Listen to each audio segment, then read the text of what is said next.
여러분 안녕하세요. 송영선입니다. 3월 26일 수요일 방송 시작하겠습니다.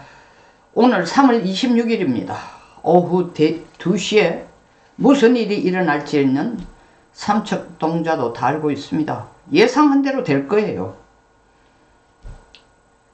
2심에서도 이재명은 공직선거법 2심에서도 이재명은 유죄를 받을 것이다. 그 유죄의 수준은 피선거권을 박탈당할 수준으로 1심에서 징역 1년 집행유예 2년이었습니다만 거의 그 수준이나 혹은 같거나 민주당에서는 계속 설레발을 치고 있습니다. 그리고 이재명도 표정관리를 억지로 좋은 것을 감추지 못해서가 아니라 고통스럽지만 겉으로는 가장을 하는 미소를 보이면서 70만원을 계속 주장을 하고 있습니다. 70만원 김민석이 받아낸 70만원 자기도 70만원을 받을 수 있다. 허위사실 유포죄라는 게 이거 별거 아니다. 그래서 재판부에 2번이나 이 지금 허위사실 유포죄를 너무 가중하게 취급하는 거 아니냐라는 걸 제청을 했습니다. 그러나 법원에서는 큰 무게를 두고 있지 않은 듯 보입니다. 오늘 2심에서 1심과 거의 유사한 수준의 선고가 내려지지 않을까를 점치게 하는 2가지 가장 결정적인 클루가 있습니다. 하나는 어제 법조 기자 간사가 이 법조 기자 간사는 보통 재판부에서 알려온 것을 받아가지고 알려주는 겁니다. 근데 별도의 설명 자료가 없다라고 알렸습니다. 이걸 2가지로 설명할 수 있죠. 정말 설명 자료가 어마어마하기 때문에 감히 일찍이 폭탄으로 내놓을 수가 없다라는 거로 추정할 수 있고, 또 다른 하나의 시나리오는 똑같을 거다. 뭐와 1심과. 그러니까 별도로 얘기할 거리가 없다라는 건데 대부분의 분석가들이 후자에 손을 들어줍니다. 저도 전적으로 동감합니다. 1심과 거의 다르지 않을 것이다. 무죄 선고일 경우에는 그에 대한 설명을 주저리 해야 됩니다. 근데 법원의 절대적인 비밀 유지를 위해서 말을 안 한다라기보다는 특별히 더 이상 갖다 붙일 게 없다라는 의미가 아닐까. 이게 첫 번째 이유. 첫 번째 뭐에 대한 이유? 이재명이 항소 기각을 받을 것이다. 다시 말하면 1심과 거의 같은 수준의 유죄를 판결받을 것이다. 또 다른 하나는 지난 18일 이재명이 재판부에 직접 자기 손으로 써서 진술서를 제출했다는 겁니다. 그 1심에서 제출하지 않던 진술서를 내놓았습니다. 그 얘기는 뭐냐? 다급해졌다는 겁니다. 겉으로는 70만원 자신 있어 무죄야 얘기를 하지만 너무너무 불안하고 속된 말로 표현해가 똥줄이 탄 거죠. 그러니까 2심에 대해서 18일날 재판부에 진술서를 냈는데 18일, 오늘이 26일인데 18일 같으면 이미 거의 안에서 합의가 이루어진 상태일 것입니다만은, 그럼에도 불구하고 그때까지 합의가 안 이루어졌던지 혹은 합의 중이라면은 이재명의 18일 제출한 18일 이재명 자신이 작성해서 제출한 진술서를 읽고 법원은 어느 쪽으로 손을 들어줬을까요? 여기에 결정타가 뭐냐 하면은 과도한 조작된 증거와 불공정한 수사로 과도한 채무를 감당할 상황에 처한다면, 일단 조작된 증거와 불공정한 수사라는 말부터가 재판부를 억수로 기분 나쁘게 할 겁니다. 아니 2년 2개월 동안 우리가 재판을 했는데, 수많은 증인들을 불러가지고 재판을 했는데 무슨 불공정한 수사를 했다. 그리고 우리가 무슨 증인 중에 누가 조작된 증거를 들고 왔느냐? 조작된 증거를 들고 온 사람은 없다. 예를 들면 조작된 증거야말로 바로 이재명 책이다. 백현동 문제에 대해서도 박근혜 정부가 그 토지 등급을 이용 가치 있도록 내 등급이나 올리라고 압박을 가한 게 아니고 김인섭 씨 자신이 로비를 통해서 등급을 올렸다고 자백을 했고 그 결과 대법원 판결에서 5년 징역을 선고받아서 지금 징역 중입니다. 명명백백한 사실인데 이걸 어떤 증거를 조작했단 말인가. 조작이야말로 이재명 자신이 계속하고 있는 전매 특허가 아닌가. 그런데 제가 지금 포커스를 맞추려고 하는 건 조작된 증거와 불공정한 수사가 포커스가 아니고 물론 이거 판사들 아주 기분 나쁘게 할 겁니다. 이것까지 벌써 플러스가 아니라 이재명에게 유리하게 돌아가는 게 아니라 감점이야 감점. 근데 더 큰 것은 결정적인 건 과도한 채무를 감당할 상황에 처한다면 이 과도한 채무는 뭡니까? 내가 재판 졌다는 걸 스스로 인정하는 겁니다. 물론 한다면 처한다면 했지만 과도한 채무라는 것이 왜 나오는 거예요? 재판에서 범죄 사실이 인정이 된다고 얘기를 해야 추징금을 내든 벌금을 내든 할 거 아닙니까? 그러니까 과도한 채무라는 건 434억을 유죄가 되면 토해내야 되는 겁니다. 그런데 아직 재판도 안 나왔는데 결과도 안 나왔는데 선고도 안 했는데 과도한 채무를 감당할 상황에 처한다면 하고 가정법을 썼어요. 이재명의 스타일로 보면 끝까지 말을 안 합니다. 근데 이렇게 얘기했다는 건 아주 초조하다는 거고 사실 겉으로 말하는 나는 70만원 받을 것이야. 아무 문제도 없어. 1심에서 판결을 내린 선고를 한 1년 징역 2년 집유 같은 거는 말도 안 되는 얘기야 라고 큰 소리 치고 다니지만 실질적으로는 434억을 물러내라는 추징금이 날라올 것이다 라는 불안감에서 다시 말하면 이 2심에서 나는 졌다. 이 고등법원에서의 2심을 다루는 고등법원에서의 이 판결은 헌재와 다릅니다. 그 헌법재판소는 개개인 판사가 자기가 어떤 식으로 생각하는지를 다 드러내야 되는 거죠. 평이한 내용을.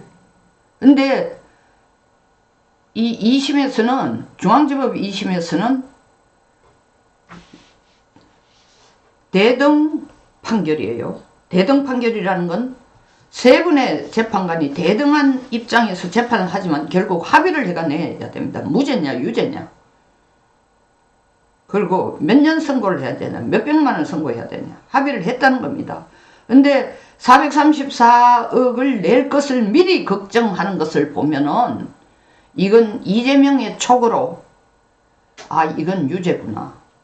1심하고 큰 차이가 없겠구나. 어디에서 또 유추할 수 있는가? 부안 군수 이틀 전에 사흘 전에 부안 군수 유세하러 내려가서 부안 군수 재선거 유세는 왜 내려갑니까? 그 호남 가만 놔둬도 무조건 민주당 바치잖아요. 경쟁자도 조국 혁신당 후보예요. 게임이 안 되는 겁니다. 그리고 국민의힘이 후보도 없지만 냈다 손치더라도 이건 할 필요도 없고 호남은 그냥 가만둬도 무조건 이기는 데입니다. 국힘으로 치면 영남과 같은 곳이에요. 공천만 주면 끝나는 데입니다. 근데 거기 내려가서 부안군수에 대해서 이 사람을 찍어주라고 떠드는 게 아니고 하는 얘기가 뭐예요? 윤석열이 기각이 될 경우에는 탄핵 기각된 경우에 나라가 큰일 난다. 아수라장이 될 거다. 무법천지가 될 거다. 나라가 망할 거다. 이렇게 떠드는데 그 느닷없이 윤석열 기각 얘기가 나왔어요. 판사가 그런 얘기를 해줬을까요? 아니죠. 그러나 문영배를 통해 가지고 듣는 얘기, 정계선을 통해 듣는 얘기, 정계선 직접이 아니고 남편 예? 황필규를 통해, 황필규는 김미수를 통해 김미수에게, 김미수는 다시 민주당 지휘부를 통해 민주당 지휘부는 이재명에게 내용을 전달해 줍니다. 그래서 이재명은 누구보다도 헌법재판소에 대해서 돌아가는 내용을 손바닥처럼 우리 국민의힘에 비해서 많은 정보를 갖고 있습니다. 손바닥처럼 안다는 거죠. 중앙지법은 마찬가지입니다. 우리보다 더 정확한 줄을 갖고 있을 겁니다. 왜냐하면은 이재명을 변호하던 많은 변호사들이 지금 국회의원, 민주당 국회의원으로 들어와 있습니다. 그리고 그 변호사들 중에 몇 명이 이재명 지금 범죄 사실에 대해서 전부 변호사로 일하고 있습니다. 그러니까 우리보다 더 직접적인 라인을 갖고 있는데 434억을 얘기한다?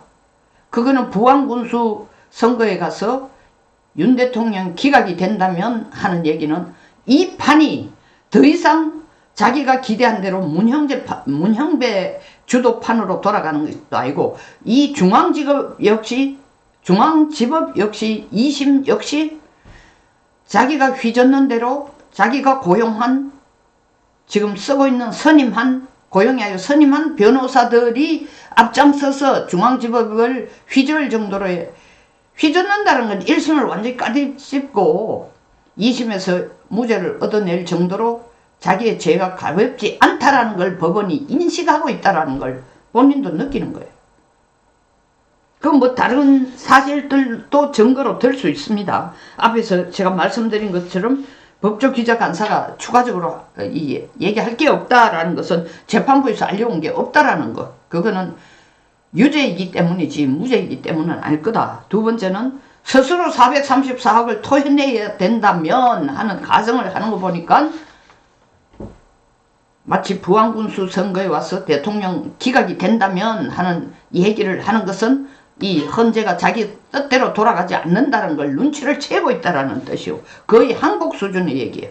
그거와 그 사실과 유추해서 관계시켜서 유추해 본다면 과도한 채무를 감당할 상황에 처한다면 민주당이 434억을 토해내야 된다면 토해낼 상황이 왔다 이거예요. 뭐 추가적으로 더 얘기를 할 수 있죠. 뭐라고 얘기하고 있습니까? 민생을 위해서 자기는 정말 최선을 다해 일해왔다. 입만 벌리면 거짓말입니다. 어떤 유튜브 정치평론가가 이재명의 가장 큰 문제는 뭐냐? 자기 혓바닥으로 자기 문제를 만든다는 거. 이것도 마찬가지입니다. 민생을 위해 달려왔다? 12월 29일 무한공항 참사가 터지자 카톡질 참 페북질 하다가 내일을 향해 쏴라 윤석열을 향해 쏴라 이러고 있다가 후닥닥 뛰어내려와서 한다는 얘기가 뭐예요? 모든 재원을 동원해서 도울 것이다. 모든 재원이 어디서? 긴급 재난비 거기에 들어가는 여러 가지가 있습니다. 그 총합적으로 거의 1조 가까이에 해당되는 그 긴급 재난 예비비를 거의 대부분을 다 깎았어요. 또 경찰들, 검찰들 무슨 수사 못하도록 특활비, 특경비 다 깎았어요. 일을 할 수 없도록 만들어 놔놓고 민생을 위해서 최선을 다하고 있다. 입만 벌리면 거짓말이니까 이건 뭐 되풀이할 필요가 없습니다. 민의가 왜곡되고 민주주의가 훼손된다. 민주주의 훼손은 자기가 앞장서서 하고 있죠. 이 얘기는 제가 정말 시간 낭비라고 생각합니다. 그냥 두 가지 앞에서 말한 두 가지에 포커스를 맞추겠습니다. 뭐에 대한 거로 이재명이 오늘 확실히 유죄라고 유추할 수 있는 것은 하나는 법조 기자들이 재판부에서 알려온 게 아무것도 없다. 브리핑 해줄 게 없다. 라는 것 자체가 거의 1심과 같을 거다. 같은 판결이다. 2심. 그 다음에 두 번째는 이재명 스스로가 과도한 채무를 감당할 상황에 처한다면 하는 가정을 하는 거 보니까 때가 왔는 것 같다. 그리고 뭐 아까 사족을 붙이자면 조작된 증거와 불공정한 수사라고 하면 내가 재판부라도 무죄로 해놨다가 유죄로 돌리고 싶을 겁니다. 물론 재판부가 그렇게 감정으로 움직이는 건 아니지만 우리가 불공정한 수사를 했다고 불공정한 건 너야. 이때까지 재판을 기피하기 위해서 온갖 별의 별짓을 폐문부재, 이사불명, 뭐 소송 기록 안 받으려고 이리저리 도망가고 그런 얘기 듣기 싫다. 이분들이 우리가 걱정을 하기는 했습니다. 왜냐하면은 우리 최판사를 제외하고는, 부장판사 최판사를 제외하고는 두 분이, 이해설 판사 그리고 또 정 판사 있죠. 이 두 분이 상당히 좀 좌파 쪽이다 해서 많이 기울어지지 않을까. 이 합의를 얻어내기가 2대1 구도니까 쉽지가 않을 거다 했는데, 그럼에도 불구하고 판사가